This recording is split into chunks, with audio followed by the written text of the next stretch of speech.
ချင်းလူတူတဲ့တပတ်အတွင်းချင်းတရီမြတ်ဆုရှိမှုအစီအစဉ်ကနေပြန်လည်ကြိုဆိုလိုက်ပါတယ်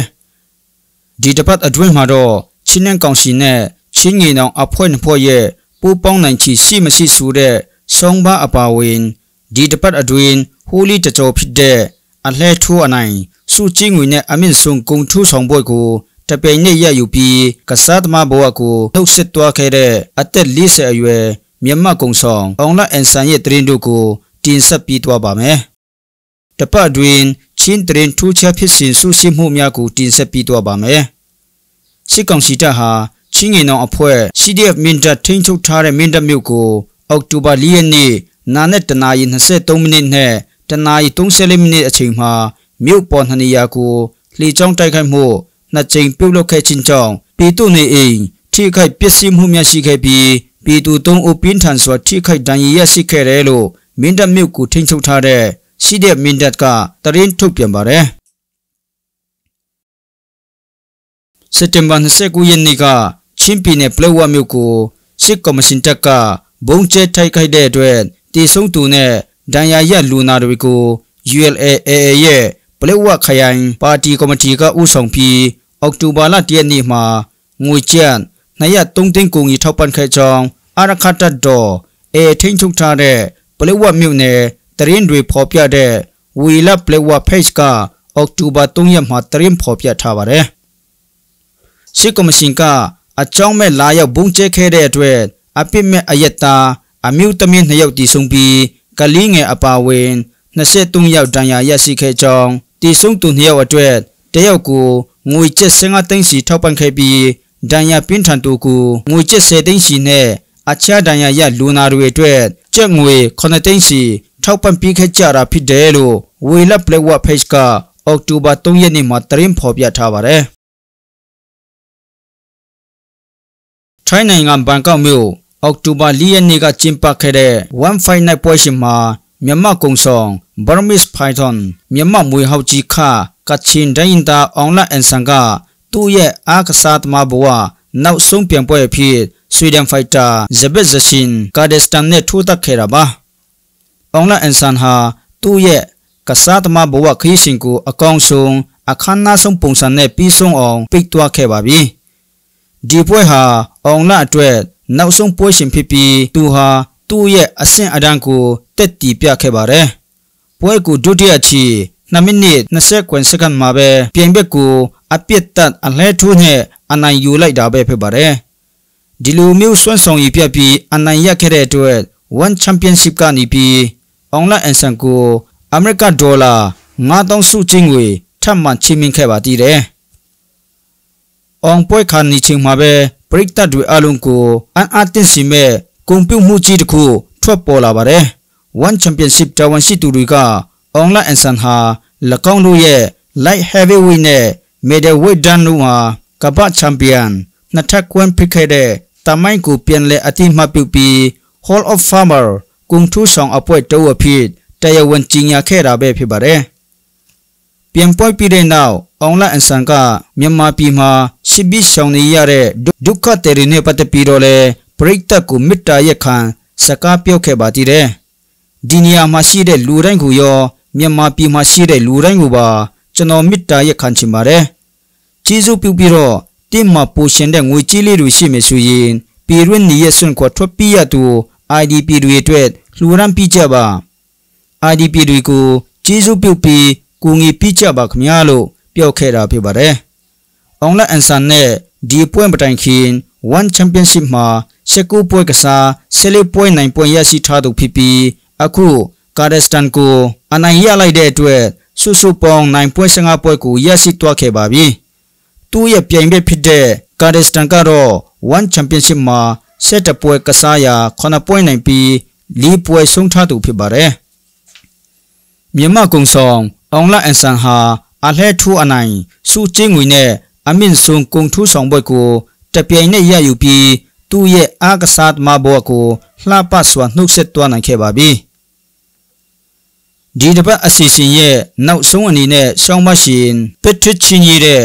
လက်ရှိကူလန်ကျောင်းနဲ့ကိုတွားနေတဲ့ CC နဲ့ CB ပြန်ပေါင်းနိုင်မယ်လို့ထင်ကြတော့လားဆိုတဲ့ဆောင်းပါးကိုတင်ဆက်ပြီးသွားပါမယ် CB နဲ့ CC ပေါင်းနိုင်ချင်းမပေါင်းနိုင်ချင်းနဲ့ပတ်သက်ပြီးလူကြီးလူငယ်ဆိုပြီးချီးကပ်လို့မရတယ်လို့ကျွန်တော်တို့အမဲဖိတ်ခေါ်ပါတယ်ဆိုတဲ့ King Maker အချိုးနဲ့လည်းချီးကပ်လို့မရပါဘူးဒါပေမဲ့ဒီကိစ္စတွေက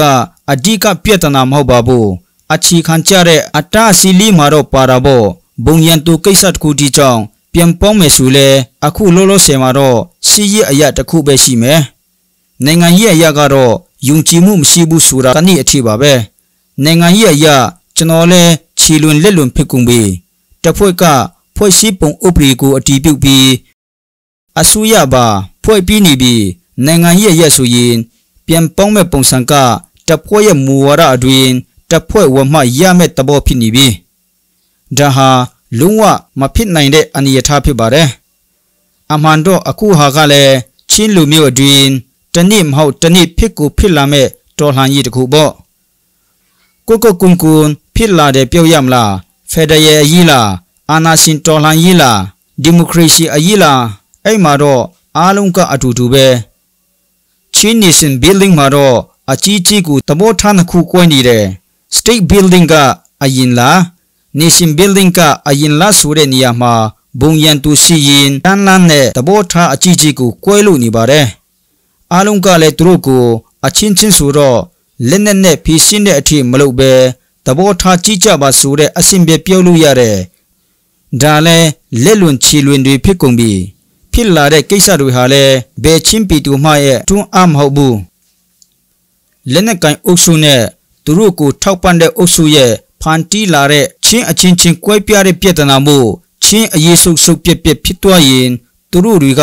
တမိုင်းတရခါနဲ့ကိစ္စအဝဝအလုံးသူတို့တာဝန်ယူတာဝန်ခံရမယ်ဆိုတာချင်းပီတူတွေတဘောပေါက်ဖို့အရန်အရေးကြီးပါတယ်ဆိုလိုတာကတော့သူတို့ဖန်တီးတဲ့ပြဿနာအောက်မှာပီတူများကြားကရဲ့အရိုက်ခံရပြီးအချင်းချင်းမိတ်ပြက်ဆွေပြက်အဖြစ်မကန်ချဖို့အထူးတရိပ်ပြုကြပါ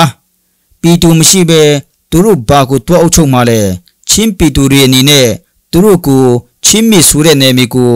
တက်ကွင်းအဖေခဏငှားထားတယ်လို့ပဲလောလောဆယ်တဘောထားပြီးနောက်ကျမှသွေးတွေပြန်စီးဖို့ပြင်ဆင်ကြရမယ့်တဘောဖြစ်နေပြီးသူတို့တောင်ပြစ်သားနိုင်တဲ့ရင်ချင်းပီတူတွေလည်းပြစ်သားဖို့အချိန်တန်ပြီးတစ်ဖက်မှာပူပေါင်းရေးကိစ္စဆွေးနွေးညှိနှိုင်းရေးကိစ္စကိုသပ်ပါတီဖြစ်တဲ့မီဇိုရမ်ပြည်ဖက်ကအစိုးရဦးဆောင်မှုနဲ့ဖြစ်အရက်ဖက်အဖွဲ့အစည်းကဖြစ်ဦးဆောင်မှုတွေနဲ့လှုပ်ဆောင်ပြီးနေပြီမဲ့ဒီကိစ္စဟာတဖွဲ့တီဖြစ်ရဲ့အတွက်တော်ယုံနဲ့မရတော့ဘူးအကယ်၍အခုလိုကိုယ်ပြက်လာတဲ့ပြဿနာဟာ2020ရွေးကောက်ပွဲအနိုင်ရ NLD ပါတီအုပ်စုနဲ့ချင်းအရင်နဲ့ပတ်သက်ပြီးရှေ့ဆုံးကဦးစီးဦးဆောင်လုံမရမယ်ဆိုတဲ့ချင်းအမျိုးသားတအုပ်တို့ရဲ့အာဏာလွန်ဆွမှုမူဝါဒမတူညီမှုချင်းပီတီထောင်ရေးမှာချီးကပ်မှုပုံစံမတူညီမှုကစားပြီးပြဿနာဟာအရင်တီလာတာလို့အရှင်းလင်းဆုံးအများနားလေအောင်လူရင်တူရှင်ပြောပြလို့ရမယ်အကယ်၍ချင်းတော်လာညစ်တဲ့ဖွဲ့နှစ်ချက်မကွဲရင်တော့မတူပြေမြုပ်နယ်နဲ့တီးတင်မြုပ်နယ်တို့မှာဆိုရင်မရာကိစ္စဇက်တာရဲ့ကိစ္စနဲ့အေထိန်ထုတ်ထားတဲ့ဘလဝမြုပ်နယ်ကိစ္စတွေနဲ့နှစ်ပန်းလုံးရအောင်မဲ့အနေထားရှိနေရတဲ့အခုဆိုရင်ချင်းအမေခါနှစ်ဖွဲ့ကြကပြဿနာရဲ့အထွတ်အထိပ်ကိုရောက်လို့နေပါတယ်ဆိုတော့စီးရအရာကောင်းကောင်းပူပေါင်းနိုင်ဖို့သာစူတောင်းပြရမယ်ချင်းပီတီဆောက်ရေး nation building အတွက်ကတော့လောလောဆယ်လို့ပဲပြောရမလားယူယူတတပြောရရင်အတူတူပူပေါင်းလုပ်နိုင်ဖို့လမ်းကြောင်းမမြင်ဘူးစီထောက်ခံသူ CB ထောက်ခံသူမှုဆိုတဲ့ခေါင်းစဉ်အောက်ကနေကိုလိုမျိုးချင်းချင်းကိုနယ်မြေမှာလွတ်လပ်စွာတွာလာခွင့်ပိတ်ပင်တဲ့ကိစ္စတွေကနေတောင်အစပြုပြီးဖြည့်ဆင်းရမယ့်အနေအထားဖြစ်နေပြီ CB spokesperson ကိုရောမှပြောတယ်လို့ပဲပူပေါင်းမယ်ဆိုရင်ချက်ချင်းလည်းဖြစ်နိုင်တယ်လို့တစ်ဆက်တည်းမှာပဲဘယ်တော့မှမပူပေါင်းနိုင်တာလည်းဖြစ်သွားနိုင်တဲ့ဆိုတော့ချင်းပီတူကရောပြစ်သားတဲ့စကားတွေအတွက်ဘာတွေပြင်ဆင်နေကြပြီလဲ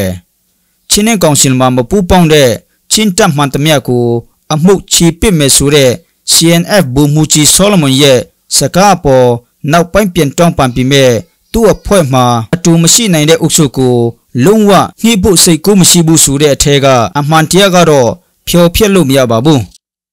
ကိုရင်ဘာကောင်ချိုဘာဆူချိုဖြစ်မလဲဆိုတာတိတိကြီးနဲ့ကွဲလာခဲ့တာဆိုတော့ ပြန်ပေါင်းဖို့မပေါင်းဖို့ကသူတို့လက်ထဲမှာပဲဘာလို့လဲဆိုတော့သူတို့ကလည်းကိုပရိသတ်နဲ့ကိုအခိုင်အမာကိုရှိနဲ့အခုချိန်ဘယ်ဆိုးတော့ကနေပဲကြည်တဲ့ဖက်ကတော့မှားနေတာပဲအဒီကတော့အချင်းချင်းကြားအပြုတ်တဘောမဆောင်တဲ့ရိုင်းဆိုင်တဲ့ဆက်ဆံရေးတိဆောက်လာတာကတော့ခေါင်းဆောင်ပိုင်းတွေမဟုတ်ဘူးလော်ဘီတွေပါချင်းတမိုင်းမှာသူတို့တွေကလက်နက်ကင်ဥဆိုတွေဖြစ်ရင်ဒုတိယတရားခံတွေဖြစ်လာမယ်အမှန်ကမြို့နယ်စုအလိုက်လှုပ်ရှားခြင်းစုဖွဲ့ခြင်းတပ်ဖွဲ့ခြင်းတွေကပြဿနာမဟုတ်ဘူးပြဿနာကအဲ့ဒီစုဖွဲ့မှုတွေကိုဟန်တာတာကမှပြဿနာဖြစ်စီမှာဖြစ်တယ်လို့မြို့နယ်စုအလိုက်လှုပ်ရှားစုဖွဲ့မှုတွေဟာချင်းအမျိုးသားတည်ဆောက်ရေးနဲ့ဆက်ဆက်မှုအကျိုးပြုမှုရှိဖို့တော့လိုပါတယ်ဒီတဘောတရားလောက်ကူတောင်မငှိနိုင်တဲ့အခြေအနေဖြစ်ရင်ပြည်သူတွေလည်းချင်းပြည်နဲ့ချင်းလူမျိုးကိုအမှန်တကယ်ချစ်ရင်ကိုလူမျိုးနဲ့ကိုပြည်အတွက်ပြတ်သားတဲ့ဆုံးဖြတ်ချက်တွေချနိုင်ဖို့မတွန့်ဆုတင်တော့ပါဘူးမတွန့်စွန့်တင်တော့ပါဘူးလို့ရှောင်းပါရှင်ပက်ထရစ်ချီနီတာကိုတင်ဆက်ပေးရင်ဒီတပတ်အစီအစဉ်ကိုဒီမှာပဲညနာခွင့်ပြုပါအားလုံးကိုကျေးဇူးတင်ပါတယ်